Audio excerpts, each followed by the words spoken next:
The leader of the Alternative for Germany party has stoked controversy by comparing refugees to a pile of compost. It's not the first time she's made such statements.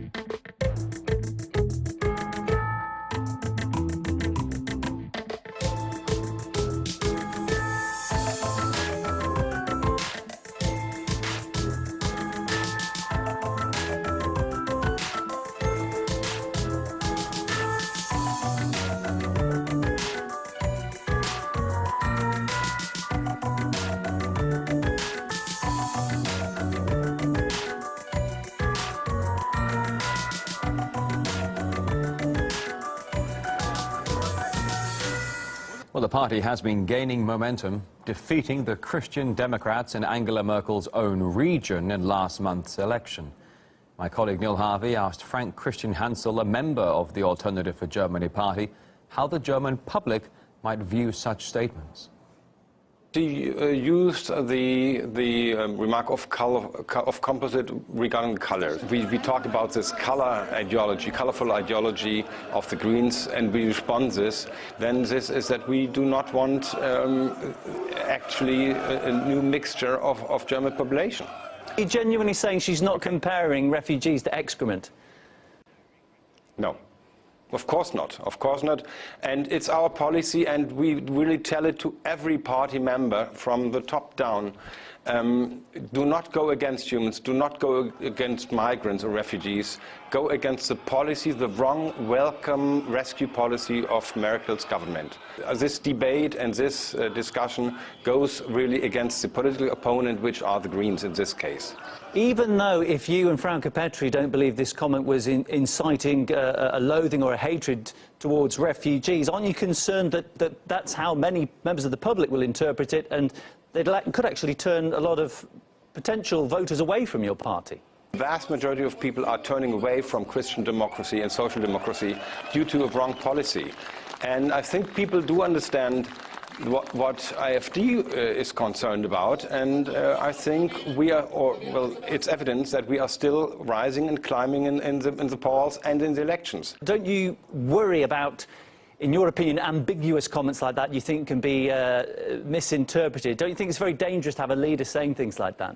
We are sometimes really in a defensive situation and probably say something which probably would not always be the best thing to do. But on the other hand, our followers understand it, and I think whatever we say, we can say the most beautiful things to everybody. We still will not be loved because we go against political decisions which lead this country to a direction we do not want. There has been some outrage in social media over the AfD leader's comments, with some strongly condemning Petry's words. You are terrible, Frauke Petry. Disgust as AfD leader Frauke Petry likens immigrants to compost heap. Petry and the AfD belong to the compost heap of history. Clashes erupted in Greece as police tried to break up pro- and anti-refugee protesters.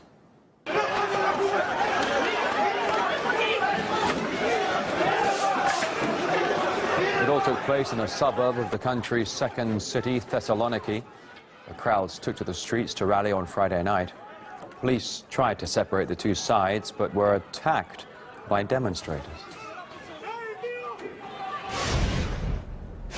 Well, a new kind of gold rush flourishing in Siberia and Russia's Far East. It's where mammoth hunters are digging into the permafrost in search of, well, profitable tusks and any bones from many millennia ago. Now, this is how Hollywood portrays the time of the mammoth.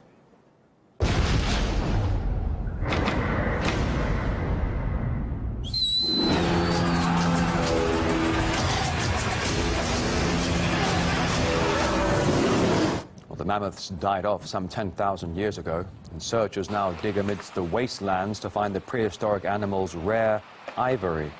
Sometimes the tusks can be found on the bottom of rivers and on the shores of lakes and ravines. We search after rains and snow melt when the water's coming down and the bones show through. Well, most poachers don't have a license, but they can sometimes strike it rich. Now, a mammoth's tusk can be 4 meters long and can be very, very lucrative if indeed they are discovered. For example, prices reaching $30,000. That's what you can get for a good tusk. If poachers fail to find a whole tusk, bones are also valuable, with 1 kilo worth $25,000. And we spoke to one of the relic hunters. I learnt about mammoth tusks almost 25 years ago when I started travelling to the north. No one knew the real value of mammoth tusks back then, and they were quite cheap. That all changed when elephant hunting was banned in Africa. Now most locals are trying to make a living looking for mammoth remains. That's why we have to travel to remote and hard-to-reach areas to find them. Sometimes we get lucky and find bones of cave lions or prehistoric bears. Now, the UN Security Council votes today on a draft resolution calling for an immediate end to airstrikes and military flights over Aleppo in Syria. That story and more after the break.